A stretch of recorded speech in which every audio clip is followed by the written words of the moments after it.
Hello friends, looking at current affairs for 12th June. The news items picked up from the Hindu newspaper are these 9. We'll look at them in detail.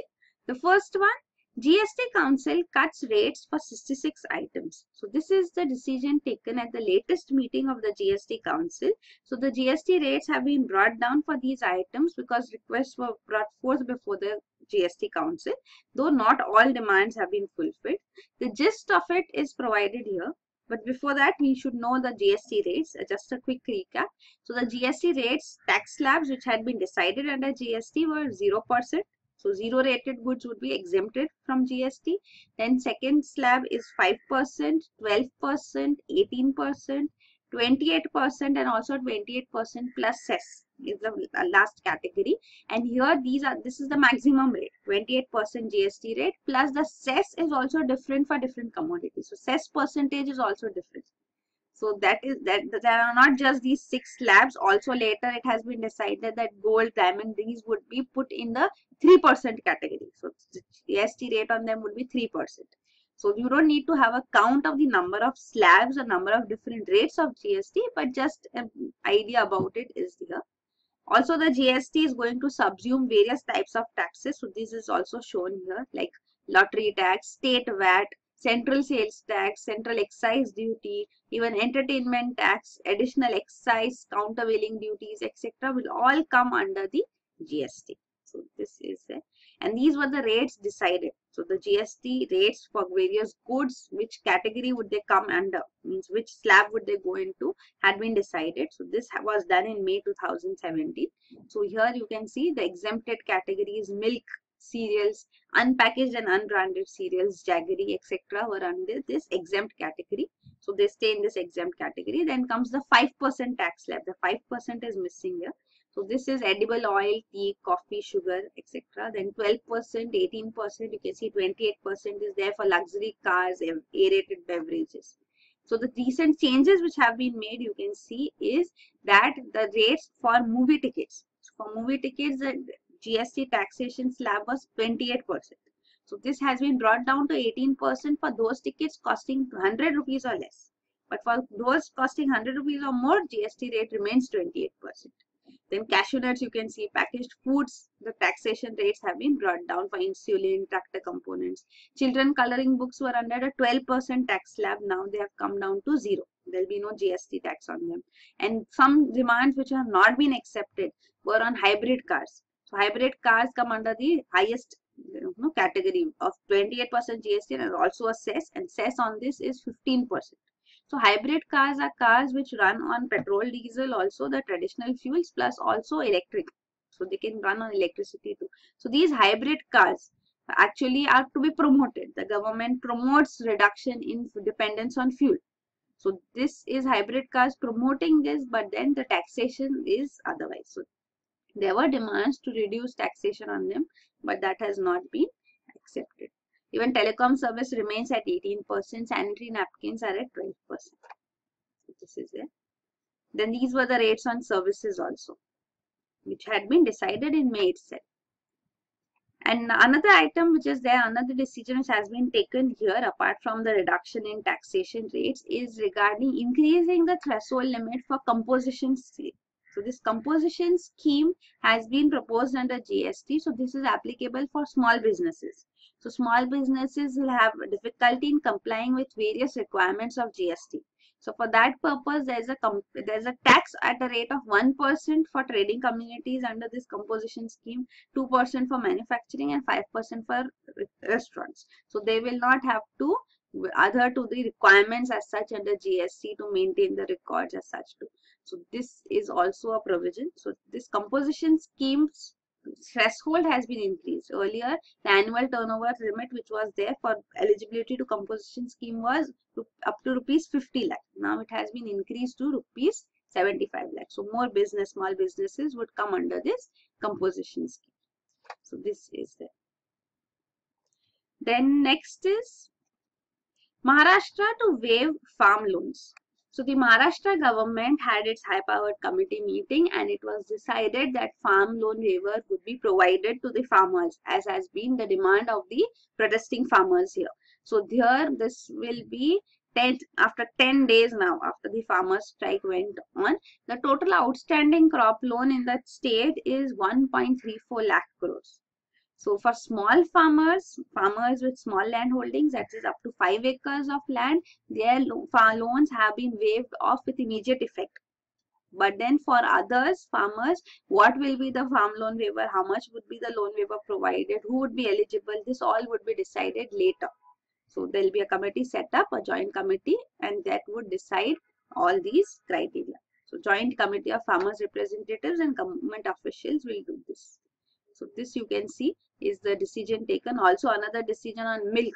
So for milk, 70-30 formula has been agreed to. So 70-30 formula means 70% of the selling amount will go to farmers and 30% to the distribution chain.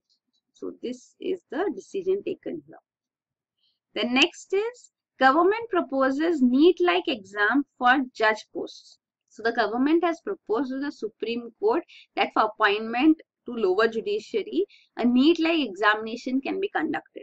So NEET is National Eligibility Cum Entrance Test, which is conducted for graduate and postgraduate medical course admissions. So such an examination can be conducted is a suggestion provided because the All India Judicial Services, which has already been created under the Constitution, has not been put into effect and is opposed by the state governments.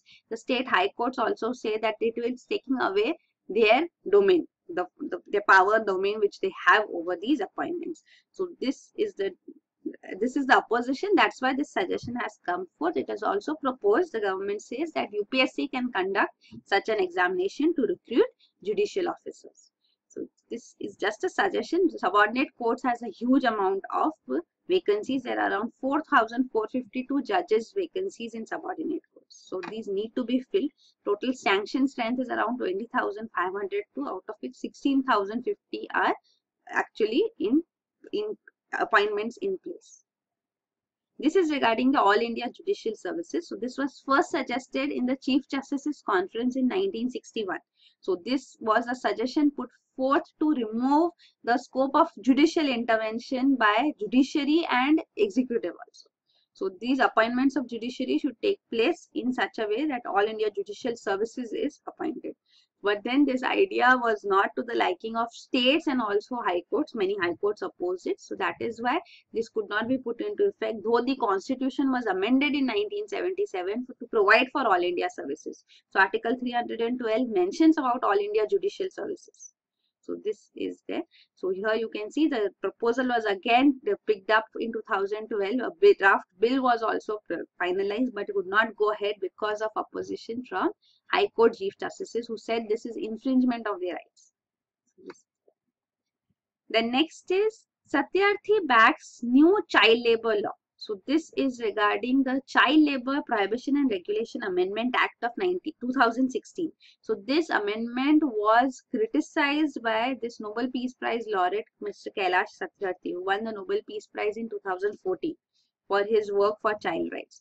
So he had criticized this amendment, but now after the rules have been framed, at 2017 rules, the Nobel Peace Prize laureate is saying that these rules are taking care of all the criticism which was put on the act. So he is supporting the new child labor law now.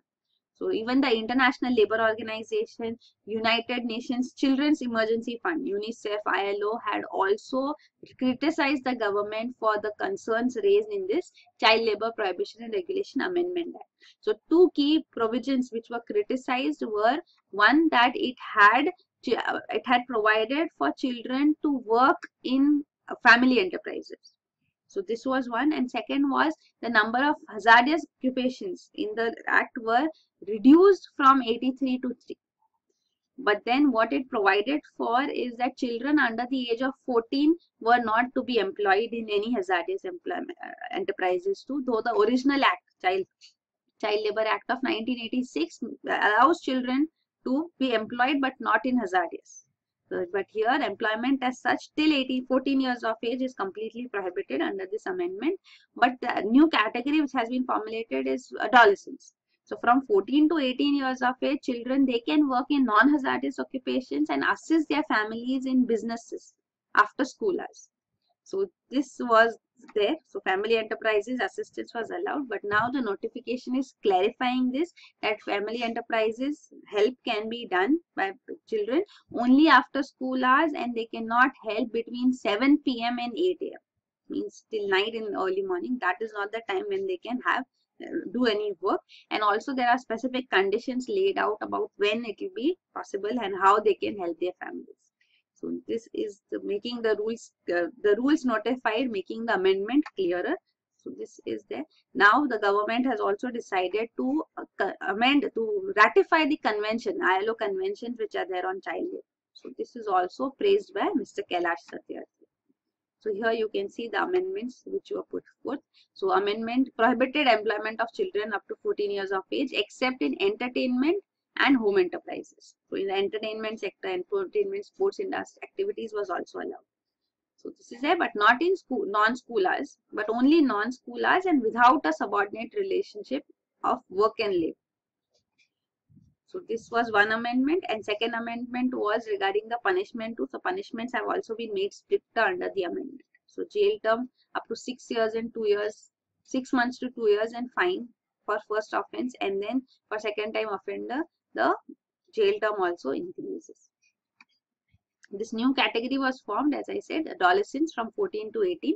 So they are barred from employment in hazardous industries. Otherwise they can be employed. So this is there, and current law act before the amendment that allowed employment of children above 14 years in hazardous occupation also. Then the next news item is India-Israel set to expand defense ties. So India and Israel are celebrating 25 years of their diplomatic relations. The diplomatic relations were initiated in Jan 1992. So India-Israel relations have strengthened since then, especially in the defense sector. Israel has become a prominent defense partner of India. Even it comes third with respect to US and Russia, after US and Russia. So here the present deals which are being negotiated, one is on Spike missiles. So the Spike missile purchase deal has been approved by Defense Acquisition Council in 2014 itself.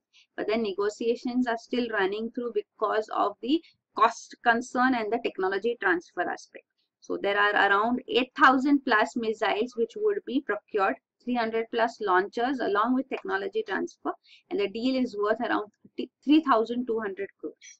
So this deal is being negotiated. It is said to be in its final stages and will be finalized soon. So this Spike is the anti-tank guided missile to be procured. Then next also is regarding the medium range surface to air missiles for the army. So this is also a deal which has been struck. The Cabinet Committee on Security has approved it, and this is a 17,000 crore deal to jointly develop medium range surface to air missiles. So this is also an agenda.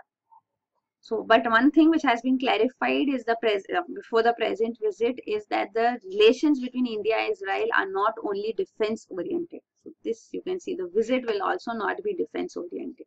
So we don't need to expect defense deals to be finalized, but the relations go beyond defense. That is what is trying to be emphasized on. So here you can see the Spike missile details are also provided as we just discussed. So contract negotiations are going on. It's a third generation fire and forget man portable anti-tank missile. So here is regarding the technology transfer aspect too. So you see. Then the remaining deals which are there, this is regarding the medium range surface to air missiles deal also. So this is also underway. Then anti-tank guided missile Spike, which we just saw. Spy drones are being procured. This Heron's, spy drones. Then AWACS system, also a deal for Falcon AWACS. Airborne warning and control systems are being procured from Israel. Aerostat radars. So all these deals are being looked into. Then these are Spider quick reaction missiles. Then the next news item is Finance Ministry debating bad bank concept, Jaitley. So the Finance Minister, Mr. Arun Jaitley, has stated that the two key concepts which have been proposed by the Chief Economic Advisor, Mr. Arvind Subramaniam, and which have been discussed in detail in the economic survey this year too. So these are being debated by the government as well. So these two ideas are, one is universal basic income and another one is bad bank concept, which is also called PARA, Public Sector Asset Rehabilitation Agency. So these two concepts are being debated. So for universal basic income, the finance minister says that this idea is good, but then it will not stand up in parliament in the country as such, because the idea is that subsidies once provided, they need to be continued. So that will be a huge burden on the budget, and that cannot be afforded. So universal basic income may not be as per the requirements in India. And also regarding bad bank also, he says that this is also being debated. So what this bad bank idea is that the debt of all the public sector banks, so these would be taken over by this bad bank. So there they would be eased of their stress, and this bad bank will rehabilitate these stressed assets. So non-performing assets of banks would be taken over. So here you can see the universal basic income is also discussed in detail. So it's a social security scheme. So all those people who do not have a means of livelihood, who have a without work, they would be provided this universal basic income without any conditions. So this is like direct benefit transfer only, means that it's put in the hands of the people. So you can see, so this in poor countries, extreme poverty can be addressed with money going in the hands of the poor. So a targeted approach is required. Universal in the sense that everybody being provided would not be the possible for Indian exchequer as such. So here you can see number of people in India. It is financially difficult to have such a scheme as such. So you can see there are around 3.6 lakh crore rupees would be required. The annual cost of giving 1,500 a month to even 200 million people. So this is the cost of implementing universal basic income. So a more targeted approach is required. So universal income to a targeted population is possible. More focused action against poverty can be taken with this too. So here, then if this households which need help are taken into consideration, then the cost will be of giving around 1,500 to every deprived rural household. It will cost around 1.6 lakh crore to the exchequer. So these are the amounts which are coming forth as such. So why UBI, universal basic income, is endorsed is because it can is the best way to endorse poverty by providing subsistence amount in the hands of the people. It can help cut down on multiple welfare schemes, so you don't need so many welfare schemes. Of course, universal basic income coming forth means cash given in your hand, you make provisions for yourself. There will be no any subsidized food grains etc. provided. So this will be, of course, be a replacement for other welfare schemes. Then direct cash transfer will reduce pilferage. There will be no middlemen as such too, and no cases of money not reaching the poor. Then direct benefit transfer would be an important part of this UBI, and social inequality through this can be reduced. UBI is protested against because the case against UBI as such is because it is too costly for the government to implement first of all. Then it discourages people from seeking employment. So once you are getting benefit from the government, then there's no incentive. Why would you go ahead and seek employment also? So that is there. So it will continue. The UBI will continue to persist. So that is there. And temptation to withdraw other benefits which the government may have, that once you're giving in UBI, you don't need other welfare schemes. So that may turn out to be counterproductive. So this is that. Then regarding public sector asset rehabilitation agency, here you can see. So this is what the bad bank has been called under in the economic survey to PARA. So this is to take over the large non-performing assets by the government. So the government will take over all these non-performing assets, because in public sector banks too, the non-performing assets have climbed to 12% of the gross advances now. So this is resulting in credit growth also slowing in the economy, because if the public sector banks cannot provide loans, the public sector banks are the major stakeholders here too, and even private sector banks have higher NPAs, but public sector bank NPAs far exceed them as well. So if the banks are not able to provide, are having these non-performing assets, then it will be a burden on them. They would not be able to provide credit further. Because when previous loans are not being repaid, then how to provide loans further, whether they would come back or not. So there will be these concerns, and the credit growth then would suffer. So if credit growth suffers, then the economy also suffers, because if there is credit growth done, means if there are loans being provided, then the economic activity development in the country. So this is a concern. That is why the public sector's non-performing assets have to be taken over, is a suggestion given.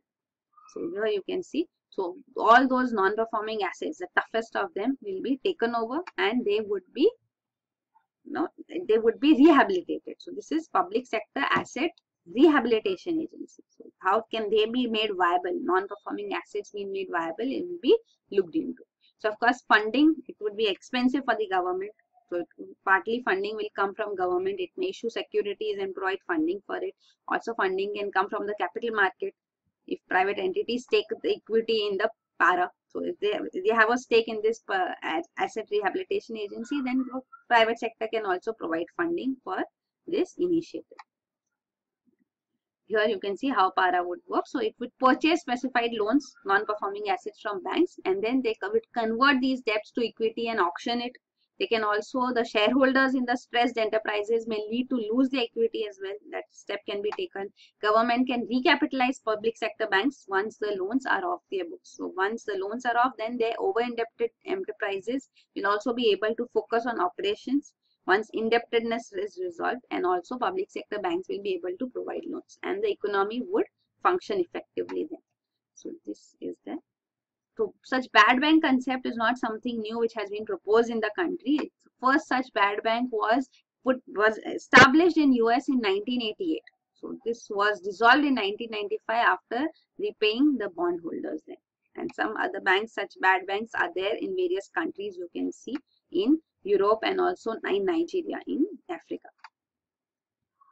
Then next is center's GST audit steps may add to compliance burden. So the government has now come up with a mandatory rule that every registered taxpayer with an annual turnover of more than rupees 2 crore has to get his income audited by a chartered accountant or a cost accountant, and has to provide explanation if there is any discrepancy between the returns filed under GST and the audited financial statements. So this is the new rule coming forth, which is being criticized that this would increase the cost and time to comply with the GST provisions. So another question which has been raised is, what is the government expecting that for each company the state-wise financial statements are not provided? So this compliance which is being looked into, would it be reconciliation of state-wise audited financial statements of companies which would be looked into, is a question being raised as well. Then next is, how does the monsoon affect the economy? So this is regarding the recent monsoon forecast by Indian Meteorological Department, which is saying that there will be normal rainfalls, plus also rainfalls will be evenly distributed. So this is a good sign. So a good monsoon is very beneficial for the country. So this has a direct impact on agricultural GDP. So then the bumper crop, summer crops account for almost half of the India's food output. So if these are sown well, then a good monsoon is a sign for increase in the consumption expenditure too of rural households. So this is good for the overall economy, because a huge percentage of the population is dependent on agriculture. So its contribution to GDP may be low, but the dependence is high. So this is good for the economy. Plus also a deficit monsoon, a drought-like situation, affects the rural household incomes, consumption, and therefore economic growth goes down. So last 2 years, actually before 2016, 2014 and 15 were drought years.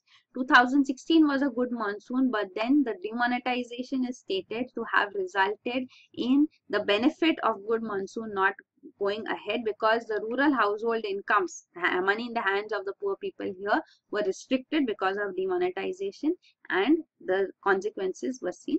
So this monsoon, present monsoon, with a prediction of being evenly distributed and a normal monsoon, will be a boon for the economy through agriculture.